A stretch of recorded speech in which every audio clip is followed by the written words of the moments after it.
Salut les dormeurs.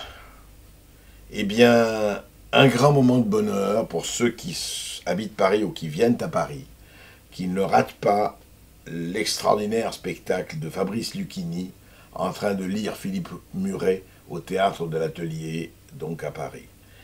Et je dois dire que Philippe Muret a été un des écrivains les plus ignorés de son temps. Il est mort il y a très peu de temps.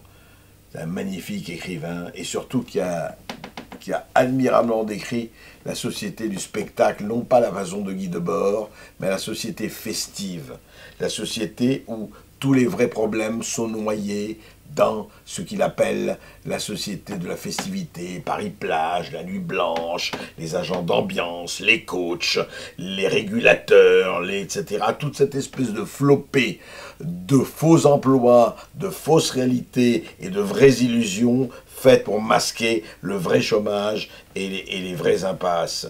Et Philippe Muret, il y avait une omerta, vraiment à son égard, à part quelques personnes qu'il connaissait bien et qu'il admirait. Et je dois dire que Lucchini a fait un acte de résistance, un vrai acte de résistance, en le lisant tous les jours, ou presque, au théâtre. Et c'est formidable parce que Lucchini, il sait faire. Lucchini aurait été un admirable professeur. Je l'avais vu déjà dans Céline quand il lisait Voyage au bout de la nuit et qu'il commentait et qu'il souligne certaines phrases et qu'il revient sur certaines phrases, qu'il fait des commentaires.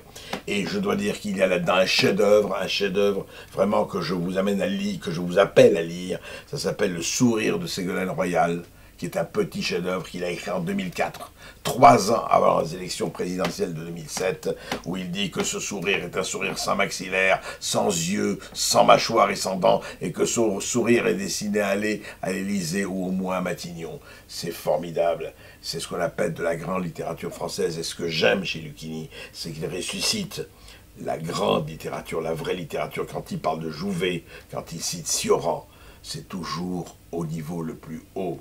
Et ça fait plaisir à tous les gens qui sont là. La salle est bondée et les gens applaudissent à tout rompre parce qu'enfin, ils ont de la qualité.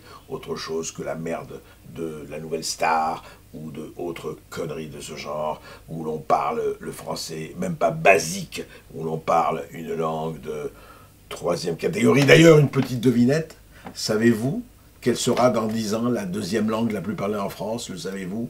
Non? Eh bien, ce sera le français. Alors, debout les dormeurs.